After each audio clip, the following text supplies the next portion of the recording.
What if I told you I wanted to play through every single main series Pokemon game? You'd probably call me crazy. Well, that's exactly what I plan to do. I'll be going through and playing every game of every generation. And when I say every game, I mean I'm not just going to play through Pokémon Red. I'll also be playing Pokémon Blue and Pokémon Yellow. And this goes for all other generations too. I want to try out a variety of teams, use some Pokemon I'd otherwise ignore, and see if I can find and use a team that I love more than my Ultra Sun playthrough team. Starting with the classic, Pokémon Red.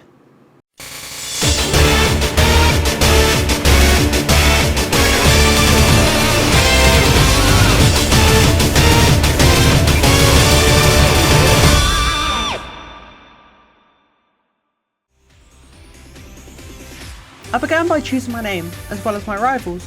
I thought about things that I didn't like, and with that, my rival's name is Squirrel. Well, the E didn't fit, so he's actually Squirrel, but whatever. Also yes, fight me.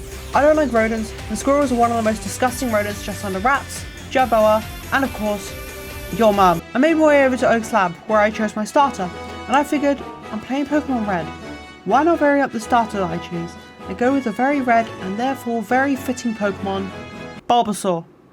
Because fuck Charmander. I named my Bulbasaur Julius, named after Julius Caesar, as Venusaur looks like a Caesar salad.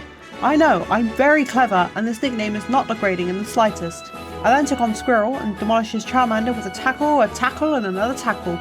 My strategies are off the chain, I know. I went off to Viridian City, picked up the parcel, delivered it, and with that the opening is done. Now it's time to actually play the game, and this is where I pick up my first team member. Pidgey. I caught the Pidgey I found and named it Problem, as I was in a Discord call with my friends, and upon asking what the nickname should be, one of them stated, well that's a problem. Despite being unrelated to what I said, I decided to run with it, and get used to seeing these two as they're going to be the only two new team members for a while.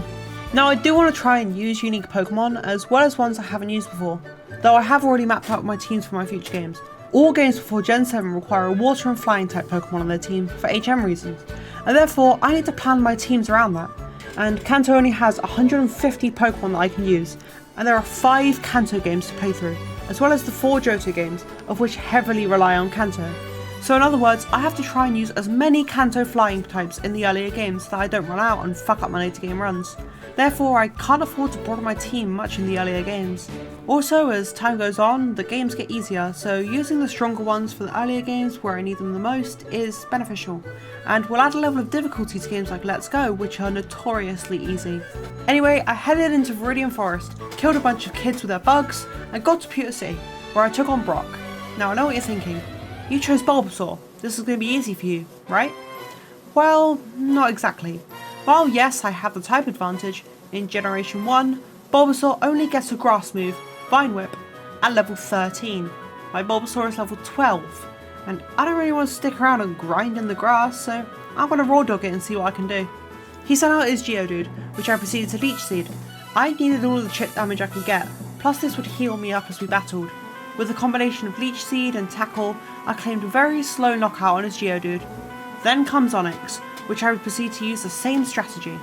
Onix was known for using the move Bide, which leaves it vulnerable to attacks for 2 turns, with the benefit of dealing double damage to the opponent after those 2 turns. I was able to work around this by using Growl, thus minimising the amount of damage that Onix shot back at me, and with that I claimed my second painfully slow knockout and defeated Brock. After defeating Brock, I headed right to Tackle and Gust a shit ton of trainers, until I reached Mount Moon, in which Julius evolved into Ivysaur, who I used to take out my anger on wild Geodudes. I took down the Super Nerd and picked up the Helix fossil, and never used it because reviving fossils happens in Cinnabar Island, so I ain't using a fossil Pokemon. I got out of Mount Moon with an Ivysaur and a Dream. I gave the rival battle a shot and got my ass handed to me, so instead I went down to Misty's gym where I was able to wipe the floor with Julius. Misty's battle went a lot smoother than my battle with Brock, with me actually having a super effective move to use. Hasaria went down in 2 hits and Starmie went down in 3. Easy badge, easy life. Now that I've trained up a little by doing mandatory story progression, I headed back to fuck my rival up. He led with Pidgeotto, who I used Cheese for. You see, Bulbasaur is actually miles better in Generation 1 than any other iteration of Kanto, for a few reasons. The one in question here is that the Pidgey line doesn't learn a flying type move until level 28 or 31, because Gust is considered a normal type move. Therefore, it's safe for me to just use Julius to tackle my rival's Pidgeotto, as it can't do super effective damage yet. Julius, being stronger than Problem as of now, took out Pidgeotto with relative ease. Next up is Abra, which is free, so I let Problem reap all the XP from it. I kept out for Rattata too, but in the end it was a joint effort with Julius. As the final Pokemon, Charmander knows Ember at this point. I used Leech Seed to get some chip damage in, and kept using Tackle. For some reason it didn't Ember me once, which is weird because of how Trainer AI works in this game. And with that, my rival was defeated. Smell you later, Squirrel! Actually, I'd rather not. I reckon squirrels smell fucking disgusting. I made my way up Nugget Bridge, taking down each trainer, which helped Problem to evolve into Pidgeotto. I was tempted to milk the Team Rocket 5 for all the nuggets I could get, but I felt lazy and didn't care all too much, so I took what I got and just punted the fucker. I made my way over to Bill's house, turned him back into his good old self, and got the SS ticket. I was gonna need this, I think. I made my way down to Vermilion City, where I got on a boat and went to get cut. But before I got cut, I was challenged once again by Squirrel. I think we've been here before. He leads with Pidgeotto, of which I can twin this time, and I thrashed his Pidgeotto with a taste of his own medicine. His Raticate was handled and possibly even killed off entirely by Julius, living up to his name. Kadabra was taken down by Problem, and I kept Problem out to deal with Charmeleon, as it's still relatively difficult to counter with Julius. But with that, Squirrel was taken down. I got the HM for Cut, then realised I didn't have anyone to teach it to, so I went back to catch an Oddish, which I gave this abomination of a name. Grabbed hold of my bike back at Cerulean, and then took it to the gym to tackle Lieutenant Surge. I let Julius take this gym, as not only does he resist, but Problem is also weak to electric, so it was a safer move of the two. Voltorb was dealt with in a few Vine Whips, and Pikachu went down equally as quick. Raichu got an early crit on me, so I decided to play it safe with the Leech Seed plus attack combo. However, Raichu kept hitting me with electric moves, so it was still an easy victory for me. This is supposed to be the unbeatable guy from the anime. What happened? I took to Rock Tunnel to continue the game, where I realised that I didn't have Flash, so this is another thing I was going to Raw Dog. I need to stop saying that. Once I reached the other side and made my way into Lavender Town, I took to the left where I picked up my third team member, Growlithe. I caught it and named it Doge, as the Gen 1 sprite for Growlithe looks a lot like Doge and it won't be evolving for a while, as I want a valuable fire type move to use, which is going to be fun. Subtle foreshadowing. I took the Celadon Gym to train him up, and this is a mistake that I made a lot throughout this playthrough, as training up against mandatory trainers left the rest of my team pretty underleveled. Then comes Erica. I knew there was a lot of XP to gain from this battle, so I kept out Doge, and saw what I could do. However, Gen 1 Wrap exists, so her Victory Bell chiseled me down quite easily, and hit me with a critical hit, knocking Doge out. There goes that strategy. I sent out Julius, which ended up cheesing Trainer AI. Let me explain. Generation 1 trainer battles are programmed so that the AI always chooses a super effective move, regardless of whether or not the move deals damage. Erica's Pokemon see Ivysaur and think Grass type, so they constantly spam Poison Powder, a move that Julius is immune to. So Ivysaur sweeps the gym pretty easily. With Victory Bell down, I switched into Problem for Tangela, as that cheese didn't work with Tangela. I kept Problem in for Vileplume, but it ultimately fell to Vileplume's Thrash. Julius came back out, cheesing the fight once more, and with that, the Rainbow Badge is mine. Julius also evolved into Venusaur after the battle, so it all worked out in the end. Before I continue, I want to go ahead and pick up my fourth team member. I took to Saffron City and headed to the Fighting Dojo. I think you can see where this is going. I took down all the trainers using Problem and claimed my new team member, Hitmonlee, which I named Bruce, after Bruce Lee. Next up is the Celadon Game Corner. I'd usually skip this with a glitch, but I don't often do it, so I figured why not. I also had some training up to do with Doge, so I decided to do it this time around. I got to Giovanni and got to fucking him up. His Onyx was handled by Julius, Rhyhorn handled by Bruce, and Kangaskhan also handled by Bruce. If Giovanni is this easy to tackle, how is Team Rocket still operating? Anyway, I got the Silph Scope, revealed the Marowak, and saved Mr. Fuji. While I'm here, I might as well pick up my fifth team member, Cubone, which I named Guzma after the leader of Team Skull. Now it's time for Cycling Road, which I seized to continue training up Doge and Guzma, until I reached Fuchsia, where I went straight to the gym. While battling the gym trainers, of which barely used any poison-type Pokemon, not only did Problem evolve into Pidgeot, but Guzma also evolved into Marowak. Evolving is fun. I hope the next time I see a Pokemon evolve isn't 6 months from now. Now it's time to take on Koga. I let Guzma take the lead, but we were noticeably underleveled. However, Guzma having the type advantage, we were able to take down Coughing. Though, side note, why is Bone Club only 85% accurate? That move did my head in. Muck came next, who got a poison off on me and began minimizing. This is going to be fun. I got it to low, but minimised time with an 85% accurate Bone Club led to Guzma's demise. I sent out Problem to finish the job. His second coughing came out, so I sent out Doge to see if he could deal any damage. It got a burn off on the coughing, but that's as far as it went. Problem came back to pick up after Doge and took down the coughing. Now for the ace. Wheezing, who I kept Problem out for, as it was going to be a tough fight, and I wanted to make sure well, never mind then. That was the most anticlimactic end to a battle I've ever had. While I was in Fuchsia, I grabbed the HMs from the Safari Zone, which I did first try because I'm fucking cool. Not only that, but I was 2 steps away from running out of time, which makes me doubly as cool. Anyway, with that sorted, I took to Saffron City to continue the game. I decided to take on Silphco first, as there's something I want from here. I actually forgot what the puzzle was in Silphco, so this took me a lot longer than it realistically should have. I made my way up to hi Squirrel. Alright, let's sort you out then. He led with Pidgeot, which I tried using Doge for, though as he wasn't doing much damage, I switched to Guzma to take it out. Execute came out next, which I let Doge handle like I always do. Gyarados is a tricky one, as I don't have an electric type on my team, so instead I let Bruce give it a shot, which Gyarados took out with a Hydro Pump. Shit. Well, if in doubt, problem it out. Alakazam is next, and Alakazam is strong as fucking Gen 1, so once again, I let Problem handle it. His last Pokemon, Charizard, was dealt with using Marowak, or at least it would be if Charizard wasn't immune to ground, so Problem came back out and finished the job. After Squirrel walked off, I was able to claim my 6th and final team member, Lapras, who I named Bailey. I actually don't know why this name came to mind, I just wanted something less generic than Nessie. Now came time to demolish Giovanni for the second time. He led with Nidorino, which Problem dealt with, Kangaskhan, in which I let Bruce tackle, alongside dealing with the following Rhyhorn. Then Nidoqueen came out, who ended up ending Bruce's kill streak. I sent out Guzma for the type advantage and was able to take out Nidoqueen with an Earthquake, and with that, Giovanni was defeated. I got the Master Ball, and with that, my work here is done. Next up is tackling Sabrina, in the Saffron Gym. This one was going to be hard, as Psychic types being busted in Gen 1 left me with no way to deal with Sabrina's Pokemon. Let's give it a shot though. She led with Kadabra, and I don't want to fuck around with this fight, so I sent out Problem and managed a one-shot with a Fly. I kept out Problem for Mr. Mime, who almost immediately began setting up Light Screen, which didn't counter flying type moves. Venomoth is here for some reason, which was easy to deal with, and then came the meat of the fight. Alakazam. Problem fought hard, but it eventually fell to the outspeeding Alakazam. Well, shit. Oh, it also knows Recover. Guzma managed to squeeze by when Alakazam slacked for a second, allowing us to gain the advantage, and when Alakazam hit Light Screen for the second time, Guzma took the opportunity and hit it with one last Earthquake, earning us the Marsh Badge. After Sabrina's gym, I went surfing and made my way over to Cinnabar Island, where I took on the Mansion. The Mansion, alongside Blaine's gym, was going to provide a lot of opportunities to train up Bailey, so I took them, and therefore allowed for Bailey to be the star of the battle in Blaine's gym. Speaking of, let's go battle that now. I continued training up against Blaine's trainers and got to Blaine, who I took on.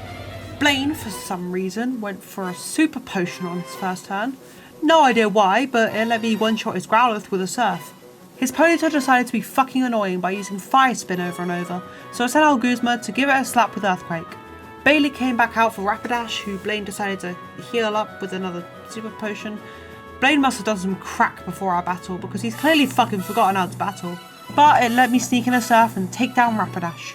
Then comes out Arcanine. That must be nice to have.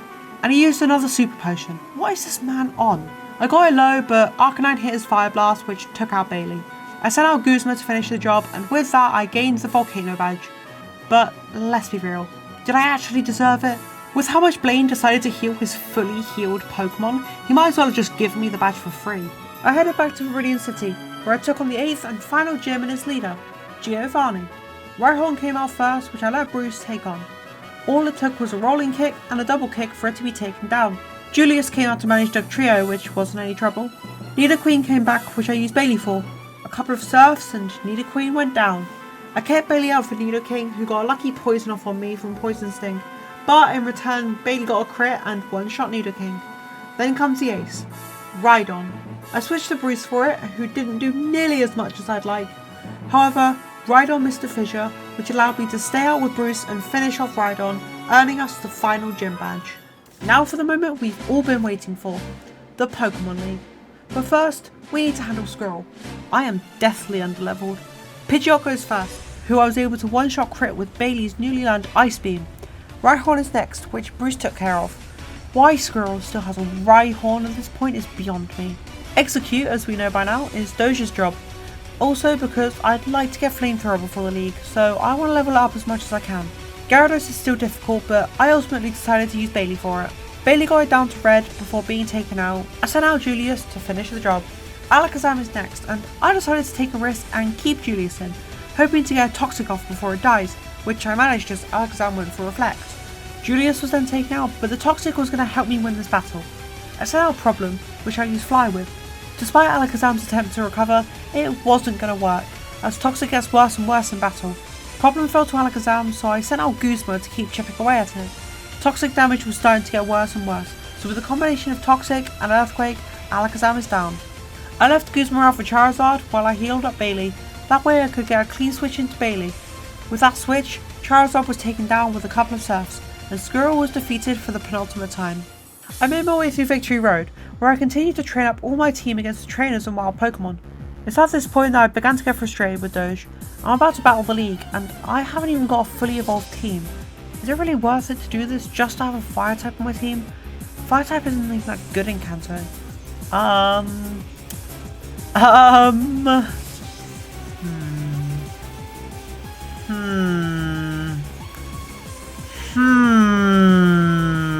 just kidding.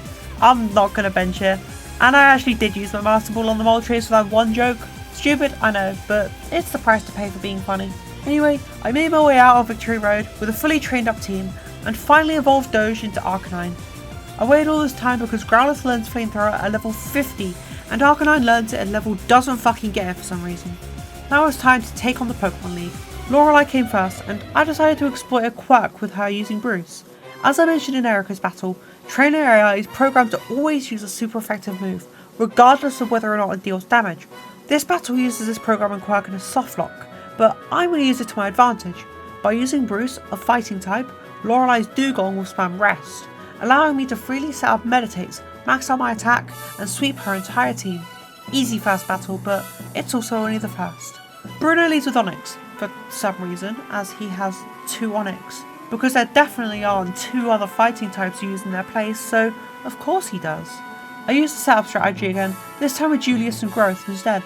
I used Growth against his Onix that locks himself into Rage, and swept out his whole team with just Julius. Agatha I didn't actually have a strategy for, I just went for it. I sent out Guzma, as its ground type moves are going to be super effective. Gengar managed to get me down to half health before getting one-shot crit by an Earthquake. I let Bailey take on her Golbat due to it having Ice Beam, but Golbat decided to be annoying and used Confuse Ray. I got it into red before Agatha switched out to Haunter. Thankfully I taught Bailey a coverage move, in Psywave, so I have no problem dealing with it. Wow, okay, never mind. Instead I just used Surf on it, which it countered by putting me to sleep. The Ghastly line are some of the most annoying Pokemon to deal with in a casual playthrough, I swear to god. Agatha switched back into Golbat, who she proceeded to heal up, which didn't stop my Ice Beam from freezing his tips off. Haunter came back out, which I kept Bailey in for. He got it into the yellows before falling to the hands of Nightshade. I sent Guzma back out to take it on, but was hit with Hypnosis Dream Eater strategy, knocking Guzma out. But as I said before, if in doubt, Problem it out. So Problem came out to help with deal with Haunter. His superior speed and 2-turn fly was able to take down the Haunter. For Arbok, I decided to finally give Arcanine a go. Its Flamethrower 2-shot the Arbok. Where was this earlier when I needed it? I kept Doge out for Gengar, which hit me with a combination of Paralysis and Confusion stalling. Doge's Fire Blast hit a burn on it, and I managed to survive Gengar's Nightshade on 1 HP. A trooper, really. I sent Problem back out to hit Gengar with the last hit I needed to take it down, and with that, Agatha was defeated. Now comes Lance, which was a scary fight. Gyarados was up first, who was the only Pokemon standing in Bailey's path. It's like it knows that Bailey is going to be the MVP. I switched to Problem, who was able to whale her down with Fly, but ended up fainting to Gyarados' Hydro Pump. Julius gave it a shot next, but Lance chose to heal up his Gyarados. Hyper Beam proved to be insanely powerful, so I got a Toxic off on Gyarados, which was the last thing that Julius did. I sent Bruce out to Mega Kick his way through, and with Gyarados choosing to use Dragon Rage over Hyper Beam, Bruce was able to take it out. Going forward, the rest of Lance's team are weak to Ice, so I let Bailey take the fight. It knocked out the first Dragonair in 1 hit, the second fell in 1 too, and I lied about the rest of Lance's team being weak to Ice because Aerodactyl wasn't. But it was weak to Water, and Bailey tanked his Hyper Beam. so I was able to take Aerodactyl. Then comes Dragonite, who decided to set up against me, which gave me a free one-shot with a quad-effective Ice Beam, and with that, Lance has been defeated. Now there's only one more battle between me and the end of the game. Let's do this. Let's take on Squirrel for the last time. Squirrel led with Pidgeot, which I predicted, so I kept Bailey out front. It tried to mirror move my Ice Beam, which I resisted, so Pidgeot didn't do anything to my team. Immediately after came the scariest team member, Alakazam. I sent in Doge, whose newly buffed HP stat was able to tank a Psybeam really well. Its Flamethrower even got burn off against Alakazam. I was able to get it into the red, where I chose to recover, which allowed it to get the final Psychic off on Doge, knocking it out. I set out Problem, and was able to take it out with a poorly planned fly. Then comes Rhydon, which I sent out Bruce for. I didn't want to set up too much, as Rhydon knows Horn Drill, and it could hit me with that while I set up, so I just spammed Rolling Kick until it went down. Exeggutor came next, which Doge unfortunately couldn't take. I let Problem handle it, as it's also strong against Exeggutor. With a crit on one of its flies, I was able to two-shot the Exeggutor. Then comes Gyarados, a Pokemon I've consistently struggled to counter. I sent Bruce back out, who ended up getting vaporized by a critical hitting Hyper Beam. I decided to send out Julius in order to get a Toxicon, that way Gyarados could get whittled down while it sweeps my team with Hyper Beam. I used Mega Drain to try and get some health back, but couldn't get enough to tank another Hyper Beam, so Julius went down. Problem came back onto the field to finish the job, but not before getting lowered on his health by Dragon Rage. Now comes the final Pokemon, Charizard. I still had Bailey up at this point though, which allowed me to gain the type advantage, and with a couple of Surfs and a miss on Fire Blast, I was able to defeat Squirrel, and therefore become the new Pokemon League champion. That's one game down, 37 more to go. Time to enter the Hall of Fame, and I've decided I'm going to rank my team members on a tier list, as well as award MVP titles as well as LVP titles to my team members. Let's do this. Bailey, A+ tier. Despite holding the team back slightly due to needing to be leveled up, it ended up being an amazing final team member, amazing late addition, and I'm really happy I finally got to use a Lapras. Julius, A+ tier. Bulbasaur has been my starter choice every time I play through Kanto, and Julius didn't disappoint me. It was amazing throughout the whole playthrough, and I'm reminded why I love this line all over again. Bruce, C+ tier. It was a good team member and definitely contributed where I could, but due to the lack of Dark and Steel types in this generation, as well as the prominence of strong Psychic type Pokemon, Bruce struggled to perform, and I didn't tend to find it useful in a situation that another Pokemon couldn't handle the same, if not better. Doge, F tier. I hate to do this because I do really like Arcanine, but only evolving right at the Pokemon League just so it could learn a usable Fire type move? It really wasn't worth the grind and wait, bearing in mind the Fire types is really not that good in Kanto. Problem, S+ tier. Absolutely amazing. It was always there when I needed it. It was there to clutch many battles and overall performed incredibly throughout the whole playthrough. A very reliable team member, and one I've grown to love a whole lot more by playing with it again. Guzma, A- tier. Ground is a very good type, and Guzma didn't fail as one. The requirement of grinding leaving my team underleveled was rough, but it did help a lot with the fights that it was required for. Overall, an amazing Pokemon. The MVP of my team was easily Problem. He really did not live up to his name, as Problem was easily the best team member. I started saying if in doubt Problem it out for a reason, because Problem literally never failed to help out in a pinch. The LVP of the team was Doge. Fire type isn't good in Kanto, and the fact it stayed a weak Growlithe until the League really isn't a fun thing to deal with. Overall, I would rate this team a 6 out of 10. While it did have its fair share of really good Pokemon, Doge and Bruce did not do the team the justice that I had hoped for. It's a visually good team, but practically not so much. And that's it for Pokémon Red. I will be back with Pokémon Blue soon, taking what I learned from this playthrough and applying it to the next, and I will come back stronger than ever with as good of a team as I can get. Thank you for watching.